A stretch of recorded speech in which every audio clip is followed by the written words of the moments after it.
Hello friends, स्वागत है आपका हमारे यूट्यूब चैनल क्लिक गुरुजी में। आज इस वीडियो में हम यूपी ट्रिपल एससी पैट के हिस्ट्री के पोर्शन को लेकर आए हैं। हिस्ट्री के मोस्ट इम्पॉर्टेंट टॉपिक को लेकर आए हैं जो कि सिंधु घाटी सभ्यता है। लास्ट टॉपिक में हमने पाषाण काल को डिस्कस किया था। आज के इस वीडियो में हम सिंधु घाटी सभ्यता को डिस्कस करते हैं। इस टॉपिक से क्वेश्चन आपका यूपी ट्रिपल एससी में आएगा ही आएगा। ठीक है, तो चलिए वीडियो को स्टार्ट करते हैं। लेकिन वीडियो को स्टार्ट करने से पहले अगर अब तक आपने हमारे चैनल को सब्सक्राइब नहीं करा है तो प्लीज़ हमारे चैनल को सब्सक्राइब कर लीजिए। ठीक, तो चलिए स्टार्ट करते हैं आज की वीडियो। बहुत इंपॉर्टेंट क्लास होने वाली है, अंत तक वीडियो में बने रहिएगा आप लोग। और लास्ट में हम एमसीक्यूज़ भी कराएंगे जिससे आपका रिविज़न हैंड टू हैंड हो जाए यहाँ पर ही। तो सिंधु घाटी सभ्यता सर्वप्रथम 1921 में ईस्वी में राय बहादुर दयाराम साहनी ने तत्कालीन भारतीय पुरातत्व विभाग के निदेशक सर जॉन मार्शल के नेतृत्व में हड़प्पा नामक स्थल की खुदाई की। इस सभ्यता की खोज की मतलब सर्वप्रथम 1921 में राय बहादुर दयाराम साहनी बोला जाता है, इनका पूरा नाम है राय बहादुर दयाराम साहनी ने तत्कालीन भारतीय पुरातत्व विभाग के निदेशक थे सर जॉन मार्शल के नेतृत्व में हड़प्पा नामक सभ्यता की खुदाई कर इस सभ्यता की खोज की। ठीक, तो मोस्ट इंपॉर्टेंट है ये पॉइंट और यहाँ से क्वेश्चन आपके बनेंगे, तो याद रखिएगा। हड़प्पा सभ्यता की खोज किसने की? तो दयाराम साहनी ने की। कब की? तो 1921 में की। और किसके निर्देशक में की? तो सर जॉन मार्शल के निर्देशन में की थी। नेक्स्ट पॉइंट देखिए, हड़प्पा के पश्चात 1922 मतलब 1922 ईस्वी में राखलदास बनर्जी ने मोहनजोदड़ो नामक स्थल की खोज की। भारत में सर्वाधिक सैंधव स्थल जो थे गुजरात में पाए गए। तो देखिए 1921 में दयाराम साहनी ने जो हड़प्पा जो स्थल था, मोस्ट इम्पॉर्टेंट स्थल है ये, और उसकी खोज की। और उसके एक साल बाद मतलब 1922 में राखलदास बनर्जी ने मोहनजोदड़ो की खोज की। और भारत में सर्वाधिक जो सैंधव स्थल देखा जाए, अगर सिंधु घाटी सभ्यता के स्थल देखा जाए तो सबसे ज़्यादा किस राज्य में है? तो गुजरात राज्य में है। किस राज्य में है? तो गुजरात राज्य में है। ठीक, चलिए आगे बढ़ते हैं। अब यहाँ से कुछ इंपॉर्टेंट पॉइंट्स देख लीजिए जहाँ से क्वेश्चन आपके आ सकते हैं कि हड़प्पा प्रमुख स्थल है। इसका उत्खनन करा था दयाराम साहनी ने। कब करा था? 1921 में। कौन सी नदी थी? रावी नदी पर। और वर्तमान स्थिति इसकी है पाकिस्तान का मोंटगोमरी जिला। और यहाँ इस स्थल से, हड़प्पा स्थल से क्या प्राप्त करा था? कौन से साक्ष्य मिले थे? तो देखिए, तांबे का पैमाना मिला, तांबे की इक्का गाड़ी मिली और अन्नागार मिला। ठीक, तो अगर तांबे का पैमाना, तांबे की इक्का गाड़ी के बारे में बात हो तो हड़प्पा लगा के आइएगा। हड़प्पा का उत्खननकर्ता कौन थे? दयाराम साहनी थे 1921। और नदी याद रखिएगा, रावी नदी। ठीक, और अभी वर्तमान स्थिति कहाँ है? तो पाकिस्तान का मोंटगोमरी जिला। चलिए नेक्स्ट की बात करते हैं। मोहनजोदड़ो, राखलदास बनर्जी इनके उत्खनन करता थे, जो कि अभी मैंने आपको ऊपर भी बताया। और 1922 में इसकी खोज हुई। कहाँ हुई? कौन सी नदी इससे रिलेट करती है? तो सिंधु नदी। हड़प्पा, रावी, मोहनजोदड़ो, सिंधु। ठीक, अब अगर देखा जाए वर्तमान स्थिति कहाँ पर है तो पाकिस्तान के सिंध प्रांत में है। सिंधु नदी है मोहनजोदड़ो की, और पाकिस्तान के सिंध प्रांत में लरकाना जिला है। ठीक, अच्छा, यहाँ से क्या क्या प्राप्त हुआ, क्या क्या साक्ष्य मिले? तो स्नानागार मिला, अन्नागार मिला। ये क्वेश्चन पूछे जाते हैं कि स्नानागार कहाँ मिला, स्नानागार के साक्ष्य कहाँ मिले, अन्नागार के साक्ष्य कहाँ मिले, पुरोहित आवास मिले। अच्छा, कांसे की नर्तकी की मूर्ति मिली और पशुपति की मूर्ति मिली। कांसे की नर्तकी की मूर्ति और पशुपति की मूर्ति को याद रखिएगा, ये कहाँ पर मिली? ये मोहनजोदड़ो में मिली। अन्नागार, स्नानागार, कांसे की नर्तकी की मूर्ति और पशुपति की मूर्ति, ये सब मोहनजोदड़ो से मिली। अच्छा, चूंदड़ो का जो उत्खननकर्ता कौन है? अर्नेस्ट मैके। ये भी सिंधु नदी है और सिंध प्रांत में है ये चूंदड़ो भी। यहाँ से मनका बनाने का कारखाना मिला था। ठीक है, तो ज़्यादा जो इम्पोर्टेंट है वो हड़प्पा और मोहनजोदड़ो है। ठीक है, रंगपुर रंगनाथ राव की है, और लोथल रंगनाथ राव की। दोनों जो हैं ये, इनके जो उत्खनन करता है वो रंगनाथ राव हैं। ठीक, तो अच्छा, यहाँ से आप देखिए, मानव के साथ कुत्ते को दफनाने का साक्ष्य रोपण से मिला। ठीक है। मानव के साथ कुत्ते को दफनाने का साक्ष्य कहाँ मिला, मतलब मानव मनुष्य के साथ कुत्ते को भी दफनाया जाता था। ये कहाँ दफनाया जाता है, रोपड़ में। और रोपड़ के जो उत्खननकर्ता कौन थे, वो यज्ञदत्त शर्मा थे। कहाँ पर कौन सी नदी थी इससे रिलेट करती, तो सतलज थी। और पंजाब का रोपड़ जिला जो है ये इस अब जो वर्तमान स्थिति मतलब रोपड़ जो है वो पंजाब में है। अब मानव के साथ कुत्ते को दफनाने का साक्ष्य मिला था यहाँ पर रोपड़ में। ठीक। लोथल रंगराथराव की है, ये किस नदी पर है, भोगवा, लो भो, इसे याद रखिएगा। लोथल भोगवा गुजरात के अहमदाबाद जिले में है। गोदीवाड़ा जो पूछा जाएगा तो गोदीवाड़ा आपका लोथल में ही है। ठीक है। तो बाकी तो सब इतना कुछ वो नहीं है। जहाँ से क्वेश्चन बनते हैं आपके जो जो इंपॉर्टेंट है वो मैंने बता दिया, हड़प्पा, मोहनजोदड़ो और लोथल। ठीक है। कालीबंगा, कालीबंगा को याद रखिएगा, बीबी लाल एवं बीके थापर की है। घग्गर नदी रिलेट करती है कालीबंगा से। और राजस्थान के श्री गंगानगर जिले में इसकी वर्तमान स्थिति है। यहाँ से क्या क्या मिला था, यहाँ से जूते खेत मिले थे, अग्निवेदियाँ मिली थी, पकी ईंटें का अलंकृत फर्श मिला था। तो कालीबंगा बीबी लाल एवं बीके थापर की है। और घग्गर नदी है राजस्थान के श्री गंगानगर जिले में है। और जूते खेत मिले थे और अग्निवेदियाँ मिली थी। राखी गढ़ी सूरजमान की है। ठीक है। राखी गढ़ी सूरजमान की है, ऐसे याद रिलेट करिएगा कि सूरज को राखी बांधी, तो राखी गढ़ी जो है सूरजमान की है। ये किससे रिलेट करती, घग्गर नदी और हरियाणा में है ये। भारत में भारत में स्थित इस सभ्यता का सबसे बड़ा स्थल है ये। ठीक है। तो बस ये जो मेन है मैंने आपको बता दी। अब नेक्स्ट पर चलते हैं। देखिए सभ्यता की विशेषताएं देख लीजिए क्या क्या है। तो सिंधु घाटी सभ्यता, हड़प्पा सभ्यता, कांस्य युगीन सभ्यता थी। सिंधु घाटी सभ्यता को हड़प्पा सभ्यता भी बोला जाता है और ये कांस्य युगीन सभ्यता थी। मोहनजोदड़ो को मृतकों का टीला कहा जाता है। मोहनजोदड़ो को मृतकों का टीला भी कहा जाता है। नेक्स्ट पर चलते हैं। कालीबंगा का अर्थ है काले रंग की चूड़ियाँ। और कालीबंगा कहाँ स्थित है, तो राजस्थान में स्थित है। ठीक। मोहनजोदड़ो कहाँ पर स्थित है, तो सिंध प्रांत में स्थित है, पाकिस्तान में। नेक्स्ट पॉइंट पर चलते हैं। सिंधु घाटी सभ्यता की महत्वपूर्ण विशेषता नगर निर्माण योजना का होना है। सिंधु घाटी सभ्यता की महत्वपूर्ण विशेषता था नगर निर्माण योजना है। मतलब ये जो सभ्यता थी वो नगरीय थी, ग्रामीण नहीं थी। ठीक। ये एक सुव्यवस्थित जल निकास प्रणाली थी। जल निकास प्रणाली कहाँ मिली, तो धौलावीरा से मिली। अगर एक उन्नत जल प्रबंधन प्रणाली की बात की जाए तो कहाँ से मिली, धौलावीरा से मिली। इस सभ्यता के नगर निर्माण योजना की प्रमुख विशेषता थी। नेक्स्ट पर बढ़ते हैं।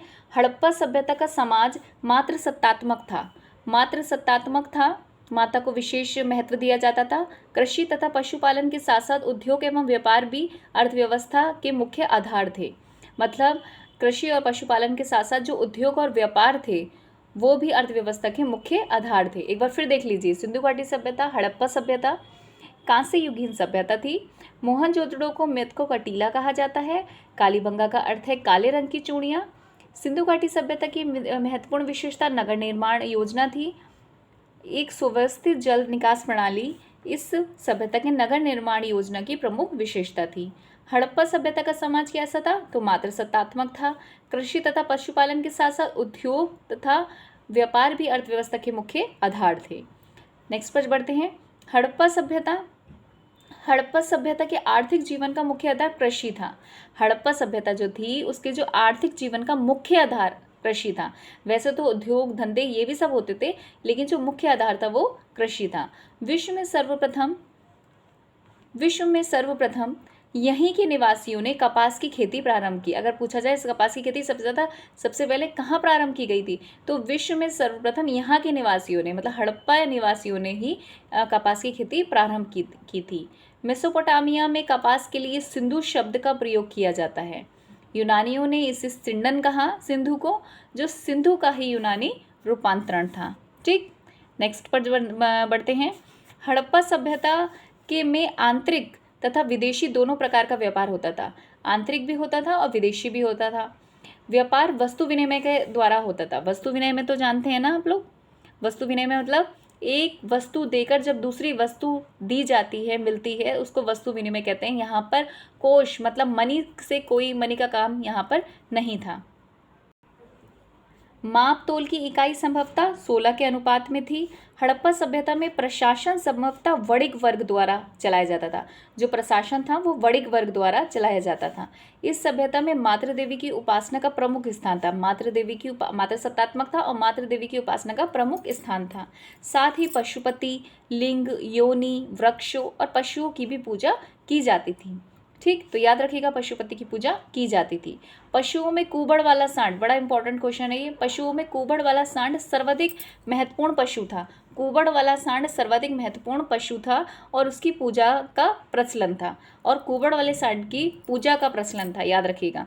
इस काल में मंदिर के अवशेष नहीं मिले हैं। इस काल में मंदिर के अवशेष नहीं मिले हैं। ठीक है, इस काल में मंदिर के अवशेष नहीं मिले हैं। इस सभ्यता के निवासी मिट्टी के बर्तन निर्माण, मोहरों के निर्माण, मूर्ति निर्माण आदि कलाओं में प्रवीण थे। मतलब मिट्टी के बर्तन बनाते थे, मोहरों का निर्माण करते थे और मूर्ति निर्माण भी करते थे। मोहरें अधिकांश सेलखड़ी की बनी होती थी। मोहरें किसकी बनी होती थी? तो सेलखड़ी की बनी होती थी। ठीक, सेलखड़ी की बनी होती थी। और हड़प्पा सभ्यता में शवों को दफनाने एवं जलाने की भी प्रथा प्रचलित थी। ठीक, जो आज का जो टाइम है देखा जाए, जैसे नगर विकास का जो टाइम है, ऐसा ही वो टाइम भी था। बहुत अच्छा टाइम था। ठीक, मानव शास्त्रियों के अनुसार 4 जाति समूह है: प्रोटो, ऑस्ट्रेलाइट, भूमध्य सागरीय, मंगोलियन, अल्पाइन द्वारा इस सभ्यता का निर्माण हुआ था। ठीक, अब लिपि के बारे में बात कर लीजिए। लिपि कैसी थी यहाँ की? तो हड़प्पा की लिपि थी भाव चित्रात्मक। ये लिपि प्रथम पंक्ति में दाएं से बाएं और दूसरी पंक्ति में बाएं से दाएं लिखी जाती थी। देखिए, ये तो इतना यहाँ से तो क्वेश्चन नहीं बनते, लेकिन हाँ, इस चीज़ को ध्यान रखिएगा कि इस लेखन पद्धति को ब्रुस्टोफेदम कहा गया है। इसे अभी तक पढ़ा नहीं गया। मतलब जो हड़प्पा सभ्यता की जो लिपि थी उसका पता चल गया था, लेकिन फिर भी वो अभी तक उसको पढ़ा नहीं जा सका है। ठीक, इस चीज़ को आप याद रखिएगा। एक बार मैं फिर से रिवीजन करा देती हूँ। एक बार फिर से रिवीजन देख लीजिए। सिंधु घाटी सभ्यता, हड़प्पा सभ्यता कांस्य युगीन सभ्यता थी। मोहनजोदड़ो को क्या कहा जाता है? तो मृतकों का टीला कहा जाता है। कहाँ पर है ये? तो सिंध प्रांत में है। कौन सी नदी पर है? तो सिंधु नदी पर है। कालीबंगा का अर्थ क्या है? काली रंग की चूड़ियाँ। सिंधु घाटी सभ्यता की महत्वपूर्ण विशेषता क्या है? तो नगर निर्माण योजना का होना है। एक सुव्यवस्थित जल निकास प्रणाली है यहाँ पर, और इस सभ्यता के नगर निर्माण योजना की प्रमुख विशेषता थी। हड़प्पा सभ्यता का समाज कैसा था? तो मात्र सत्तात्मक था। कृषि तथा पशुपालन के साथ साथ उद्योग और व्यापार भी अर्थव्यवस्था के मुख्य आधार थे। लेकिन फिर भी जो मुख्य आधार था वो था आपका सबसे ऊपर कृषि। ठीक, फिर हड़प्पा सभ्यता के आर्थिक जीवन का मुख्य आधार क्या था? कृषि, जो कि मैंने आपको बताया अभी। विश्व में सर्वप्रथम जो यहीं के निवासी थे, यहाँ पर इन्होंने कपास की खेती प्रारंभ की थी। मेसोपोटामिया में कपास के लिए सिंधु शब्द का प्रयोग हुआ है, और यूनानियों ने इसे सिंडन कहा है, जो सिंधु का ही यूनानी रूपांतरण है। हड़प्पा सभ्यता में आंतरिक तथा विदेशी दोनों प्रकार का व्यापार होता था। व्यापार किस तरह से चलता था? तो वस्तु विनिमय के आधार पर चलता था। माप तौल की इकाई संभवतः 16 के अनुपात में थी। हड़प्पा सभ्यता में प्रशासन संभवतः वणिक वर्ग द्वारा चलाया जाता था। इस सभ्यता में मातृ देवी की उपासना का प्रमुख स्थान था।